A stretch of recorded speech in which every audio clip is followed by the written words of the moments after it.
Stuck in the basement, sitting on a tricycle, girl getting on my nerves. Going out of my mind, I thought she was fine, don't know if her body's hers. What's up? Welcome to another episode of the Church Basement Podcast. I'm Brother Charles.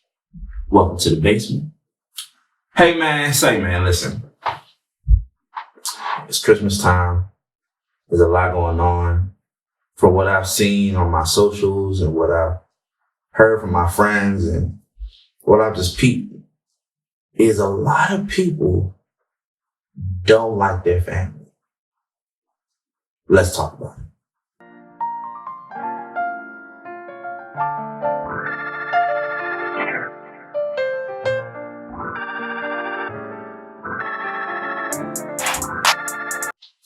All right, so the title of this episode is How to Stop Hating Your Family and Yourself, 101.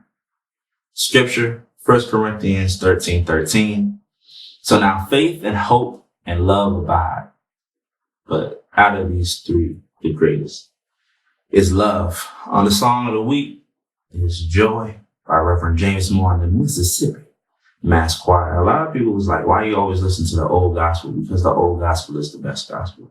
No one wants to turn on the radio or go on Spotify and listen to gospel music that sound like sucker. It doesn't make any sense to me. But I digress. I really just wanted to talk about strategies and ways that a lot of folk can maneuver their family, heal from interactions and experiences with their family, and most importantly, interact with and heal from the pain that they have internally that is either exacerbated, amplified, or emphasized when they interact with their family. I wrote about this week on my blog post. Don't forget to read my blogs because they always provide context for what I'm about to talk about in the episode. Because I talk about in the blog, I talk about how my family, I feel like I've never, at least on my mother's side, I've never had really like negative experiences when it comes to interacting with my family. My uncle Don, like funniest dude in the world. My aunties always show me mad love. My cousins, like those are some of my best friends. So whenever we actually get together, it's all love, it's all jokes, it's good food, it's good times. But a lot of people, especially like when I was an undergrad and people would be talking about going home, blah, blah, blah, I'm over here. Anybody who went to school with me know. The minute I could go home, I was out. Like, it don't matter if I'm riding home with a stranger, I'm riding with you the homie, like, I'm getting home as soon as possible. Because I like coming home. Home is my safe haven. But that's not the case for everybody. So if that's the case for you, if you feel like when you come home, you're dreading it, you feel like, you know, it's like, yo, like, my dude's about to be down my back. My dad, I was never satisfied with his dreams for himself and how he tries to put them on me. If you got uncles that you give a side eye to, if you got aunties who's always hating, like, this episode is really for you. Because at the end of the day, we have to recognize, like, God's usage of family. Right? God really utilizes the family to connect us to our past and set the foundation for our future. Because we all came from someone who came from someone who came from someone who came from someone. And what we don't understand is through those ties, through that lineage, through those connections, there's a lot of unaddressed pain. There's a lot of generational curses. There's a lot of things and habits and ideologies and methodologies that should have been corrected a long time ago. But no one had the introspection, no one had the insight to do that work, to do that internal work until now. You who's watching this, like, you have the mindset, right? You're on the inkling of shifting your mindset to the point where you can really start addressing the generational curses that the people before you couldn't handle, that the people before you weren't privy to. And I really think that our generation, my generation, is going to be the generation to really obliterate the generational curses that have been weighing our families down for so long. And you have to, I always ask the question as to like how faith and family intertwine.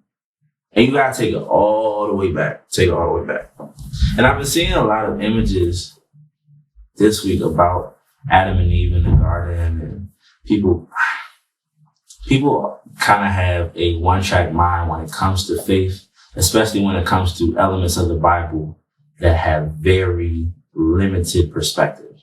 So when we think about Adam and Eve, no one really asks like the questions of like, all right, so Adam and Eve only had Cain and Abel. Like, how does society happen when in reality, like, to be honest, they probably had other children, but, you know, people is like, it's either this or it isn't. But you have to look at the bigger picture, and you have to provide more context when you read the Bible, or else it really will be easy to shrug off.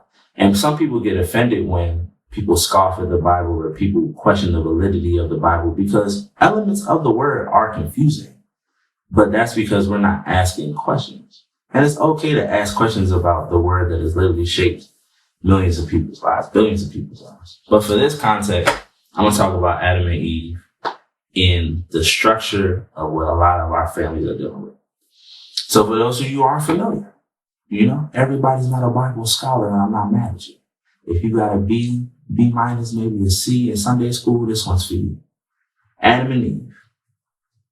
Boom, here's the story. Adam chilling. God was like, boom, make the world. I need somebody to run this jump. Boom, Adam, what's good with you? He's like, what's good with you? Chilling in the garden, naming the animals, caribous, kangaroos, you know what I'm saying? All that good stuff. God is like, yo, my man's can't rock out with caribous and kangaroos all of his life. He's going to need somebody to rock out with. He's going to need a little shot. So he lays Adam down. You know what I'm saying? Nice little sleep, nice slumber. Like after you get a whooping or something. Slump. My man, God does a little rib surgery. Out of Adam comes Eve, woman. Adam and Eve like, oh, what's good with you? I'm messing with you. What's up? Blase. They hit it off. Right? I'll give it a couple weeks. People always like the next day, Eve. No, I think they was chilling for a little bit. But you know, Eve probably was a little bit bored. There wasn't a lot to do. So here comes Satan in the form of a serpent, wraps himself around the tree of knowledge of good and evil, which was planted, I believe the text says, in the center of the garden. So it was pretty easy to avoid because you just rotate on the outskirts. So Eve was like, yo, what's up? Serpent's like, I got something for you. The knowledge of good and evil. Eve's like, I don't know. Serpent's like, come on. She's like, all right. Has it the whole time, Adam's standing right there the whole time. People think Eve snuck off. Adam was standing there. Actually had the autonomy to stop the whole thing.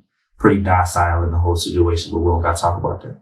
So, long story short, Adam and Eve introduced sin into the world. What are you doing, bro? No one asked you to do that. They go on to have some kids. But because they introduced sin into the world, Adam has to toe the line. They cover themselves up. It becomes extremely hard to maneuver the world when in reality beforehand, they had more autonomy, more beauty. The Garden of Eden really was just bountiful with blessings. But as soon as sin was introduced into the world, both of them had to do a little bit more work. So imagine, right? They already had a family, Cain and Abel doing anything. Let's really look at how Adam and Eve's relationship probably turned out off of Eve eating the fruit and then passing it to Adam. Adam was like resentful. He probably was like, shorty, I probably wouldn't even have to be doing this work if it wasn't for you. Eve was like, boy, you were standing there the whole time. You could have said something. I'm your wife. You should have protected me. There was no periods, no nothing before she ate that fruit. Now she'd be on her monthly. It was painful to give birth. Probably popped out a whole bunch of kids. So she resents Adam for that, for all the pain that her body goes through, all the changes. And you think about the back and forth, the day to day. They probably had some good days, but they probably had a lot of arguments. A lot of arguing in the household. Think how that affected their children. Specifically, Cain. If he's around all that animosity, you know, there's only two options when parents aren't seeing eye to eye. They either neglect their children or they overcompensate in the way that they raise their children. Let's keep it a stat. If our parents are so preoccupied with the wrongdoings within their own relationship, if the foundation of marriage is rocky to begin with, not even marriage, if the relationship between two parents is rocky from jump, it is inevitable that it is the catalyst for a rocky relationship with their children. If there was animosity within Adam and Eve's relationship, it was inevitable that animosity be transitioned and passed down into some of their children. We see that it was passed down to Cain, who eventually took his frustrations out on his own brother, which led to Abel's demise. For those of you who don't know Cain and Abel's story, yes. To summarize, Cain, a little bit jealous of Abel. Abel had more blessings from God. Cain was like, you know what, I'm tired of this. Killed his own brother. Crazy. Read your word. Read your Bible a little bit more. I feel like I should know that one. But I say all that to say, we can look at Adam and Eve's own relationship a little bit more in depth to recognize the fact that their relationship really was the beginning of the generational curses that we see in families today. When there's not a foundation, when there's not a quality foundation, especially between parents, it is inevitable that it has a negative effect on the people that come after them. And everyone's always talking about generational curses, generational curses, generational curses. But no one really talks about the necessary steps that it takes to break a generational curse, right? It takes faith and a shift in mindset. Bottom line, it takes faith and a shift in mindset. If your father was absent, that means like you determine that I'm not going to be an absent father, right? If I'm not going to be an absent parent, period. If your mother was emotionally closed off, that means you are focusing more and more on being present, not just like if you're a parent, but being present in all of your relationships that you value.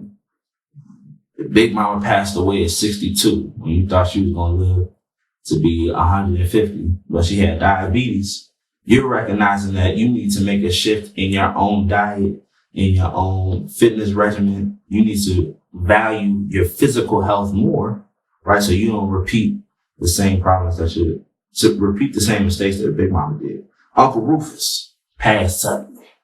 No penny to his name. Left your auntie with a bill instead of a will. You know what I'm saying? Cousins is out here putting his face on a GoFundMe page instead of, reaping the benefits of his life insurance policy. So now you recognize that you need to set yourself up to be a little bit more financially literate, right? So you can start planning for the future and put a little more money in your pocket or your other people's pockets as a result.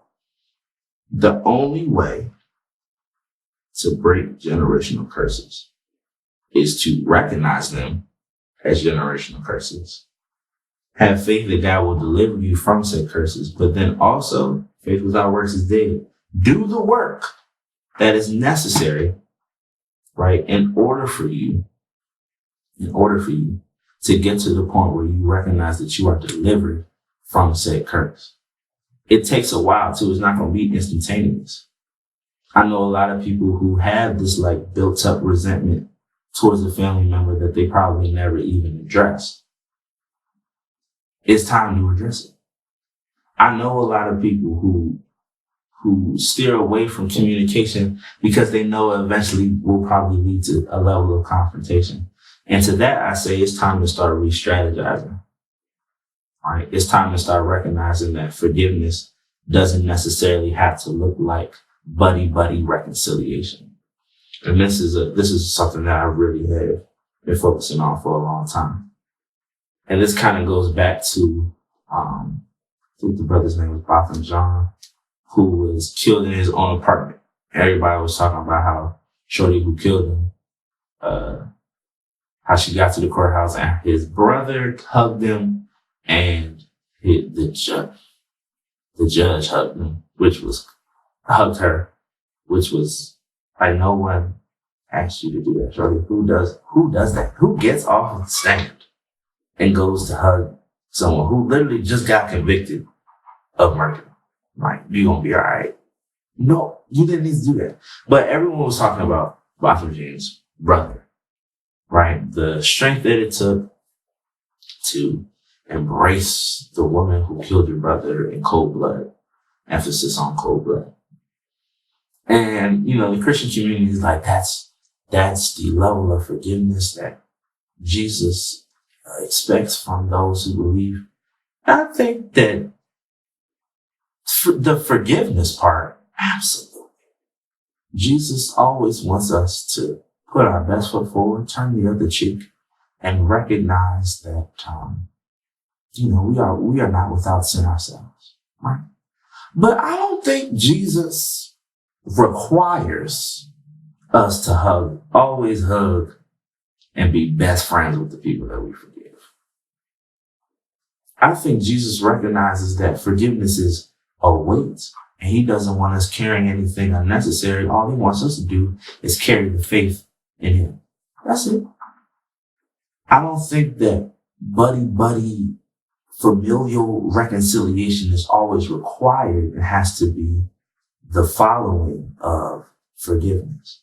I think that you can forgive somebody, and then even more powerful, to protect your own peace, right? And to give yourself the peace of mind, you can set your own boundaries.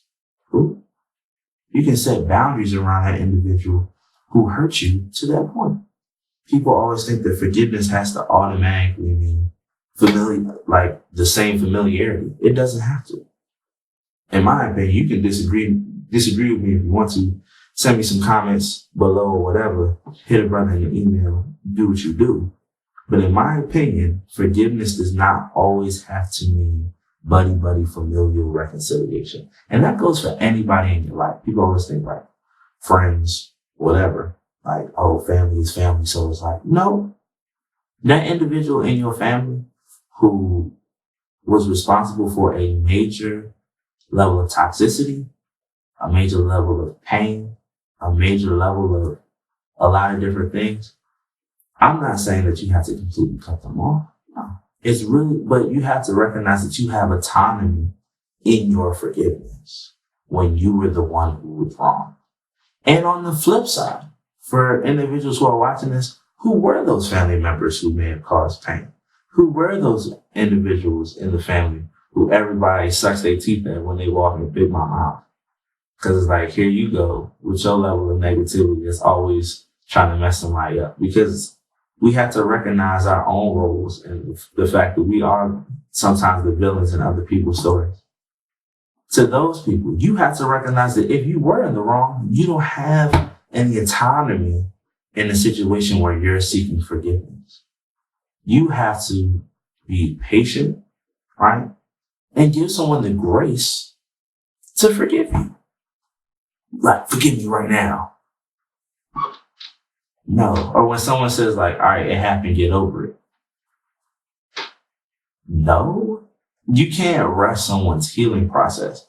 And I think that it's vital, especially within family, especially within the Black family, to give people time to heal, because it is a process, especially when we're talking about generational curses. Like, what?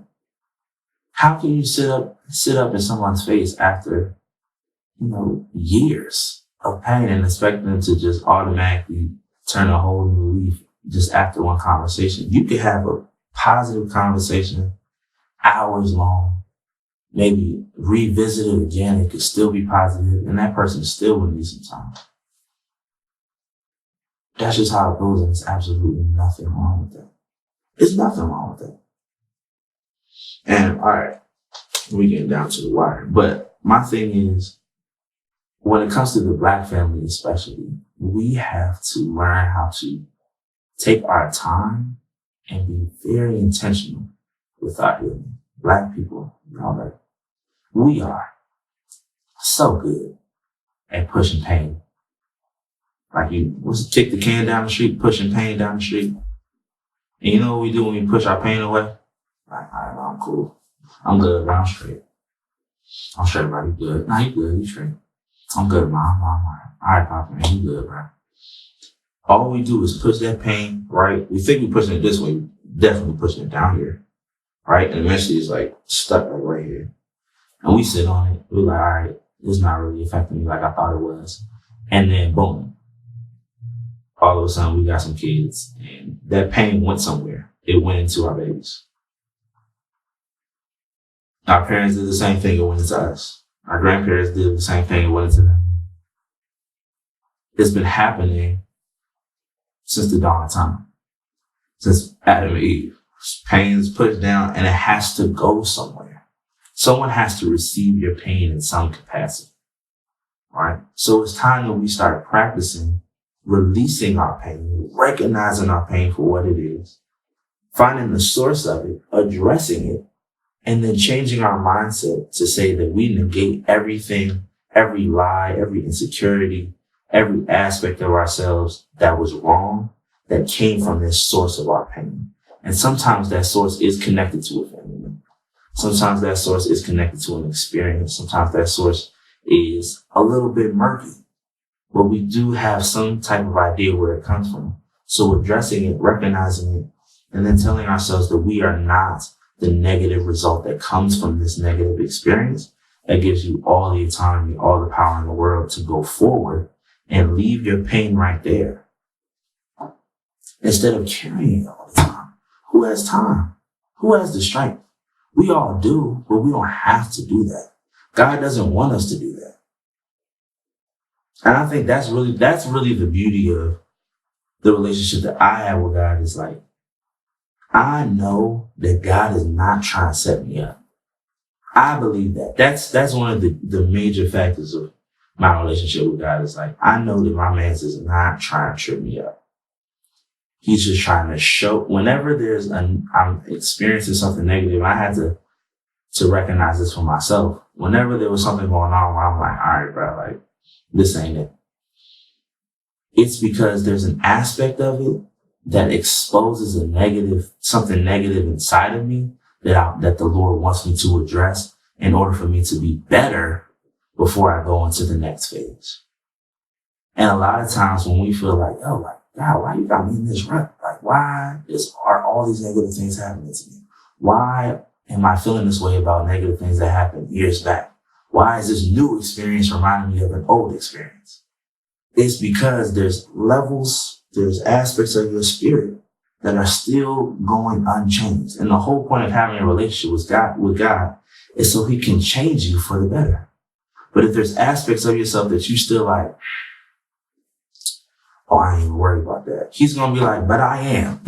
So go ahead, my guy. Go ahead, sister girl, and like recognize these things, work on them, address them with whomever, right? And then you can move accordingly. But the best thing about that is he blesses us through this, right? To not completely debilitate us, right? He throws his blessings even as he's working on us. He throws his blessings even as we're maneuvering the negative experiences. But sometimes you get caught up in just the negative experiences, so you neglect the positive experiences that are happening to you. But the major idea, the major key to all of this is recognizing, right, that there's always work that needs to be done. And until you do that work, you're not going to really make it to where you need to be. So I'm going to leave y'all with this. The most important strategy to overcoming the flaws of family and stepping into one's purpose is forgiveness and reconciliation. But always remember that they are not one and the same. And I'll give some particulars because I know there's some people who have very specific experiences that they're thinking about. So maybe hearing them out loud will allow them to put them in the atmosphere and recognize them for what they are and then really start the process. Forgiveness is for you. Reconciliation is for those who were in the wrong. Forgiving members of your family that have hurt you, abused you, or damaged you, your spirit in any way allows that weight to be lifted. Recognizing the humanity of these people also exposes their flaws. It brings some kind of sense to why people act the way they do. And that's not being apologetic for their actions, right? But when you recognize that the individual that wrongs you is human, is a flawed individual, it gives a little bit more sense to why they acted so erroneously and how those actions affected you. When you recognize like the people in your life, no matter what caricature of them you have in your mind, no matter what idea you have in their mind, when you recognize that they're just people, things start to make a little bit more sense when they disappoint you inevitably, when they hurt you inevitably. That goes for any relationship that you're in. Your parents, we have this idea of our parents where they're supposed to be Superwoman, Superman. So when everyone remembers the first time their parents disappointed them. Everyone remembers that first time, especially if you have an abusive relationship with your parents. They remember that first time that their parent went too far. And how every time after that, it just added upon the pain of that very first time. Right? Everyone remembers that first time that their girlfriend, their boyfriend, their significant other disappointed them. Right? And it kind of shattered a little bit this perfect persona that you had of them. Right? But you loved them so much that you should be willing, right, to accept that new picture, even after they hurt you a little bit. Right? But sometimes we don't put two and two together, and we don't recognize that if an individual is flawed, if an individual is capable of making mistakes, whether on the outside, right, it's inevitable that those mistakes, those choices could negatively affect me at a certain point. And that's not being apologetic of those actions. That's not saying that those actions aren't wrong. It's saying like, yo, that's just the inevitable nature of humanity, is to do wrongdoing at a certain point. And God knew that when he put Adam and Eve in the garden. He didn't expect Adam and Eve to just be out here talking to the animals and chilling, eating figs for the rest of their life. No, he knew that at a certain point they were going to mess up and they were going to introduce free will into the world and the negative effects therein. But you have to recognize that like the ultimate flaw that has always been involved in humanity is the fact that people are going to make mistakes.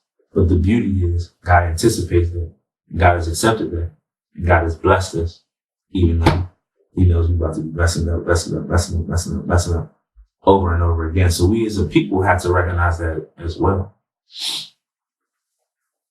It brings some kind of sense why people act the way they do. The importance of this realization is knowing that it does not have to mean reconciliation. You can forgive your father for his absence in your life, but that does not mean the reconciliation of your relationship leads to y'all talking every day. So a lot of people who are like, my dad only hits me up when he wants something, or like my dad wasn't there for me like my whole life, and now he wants a relationship because he is on his deathbed, or like my dad only hits me up to say I don't hit him up, but like the phone goes both ways.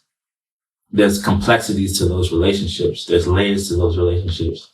And when people complain about things like that, that just means that there's a level of communication that was never had, right?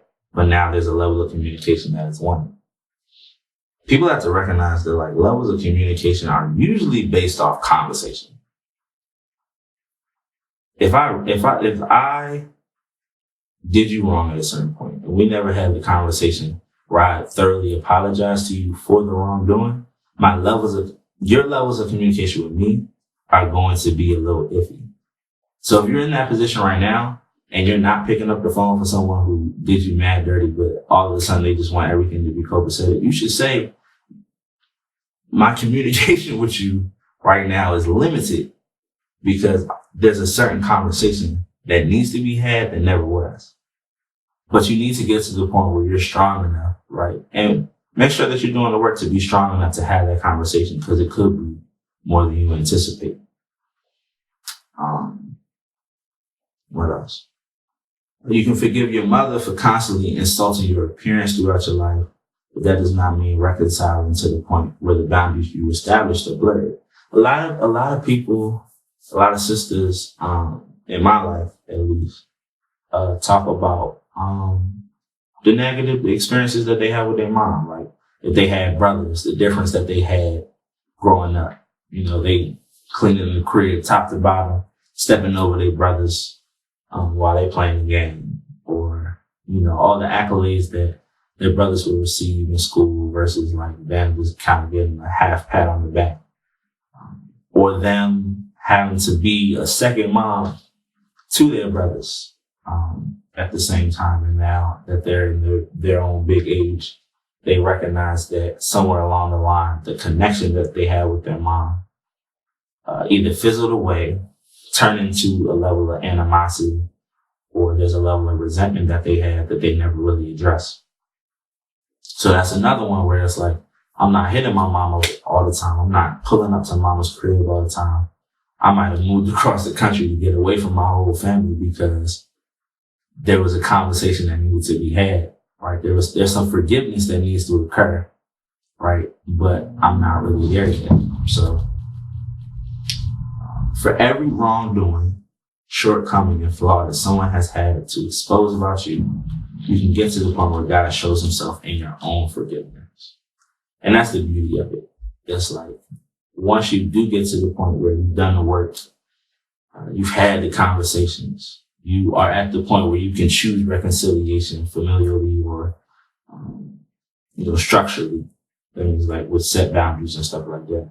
Once you get to that point, you really will see like the freedom that comes with, the freedom that really comes with like talking and analyzing and having an introspective moment with yourself about your own pain.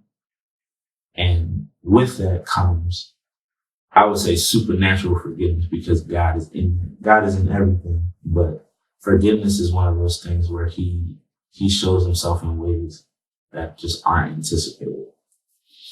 The sins of your past, from your ancestors to your parents to you, were forgiven through Christ Jesus. It's time to move accordingly. If God can forgive all of humanity, surely you can forgive some people in your family. That's it for me, for real. I really hope that y'all can take some of the tidbits away from interacting with your family. Get some of that hate out your heart. Analyze it the right way. Once again, as always, support Red Sea Apparel. There's going to be some links in the description below. If you're watching me on YouTube, I appreciate you. If you listen to me on Anchor, Spotify, Apple Podcasts, I appreciate the love. I'm chilling in my basement. We're gonna update this. We're gonna update this young eventually, but like right now, I'm just trying to get in where I fit in. I appreciate everybody who watches and listens. This is the Church Basement Podcast. Hey man, it's Brother Charles. I'm just trying to do my thing. Until next time.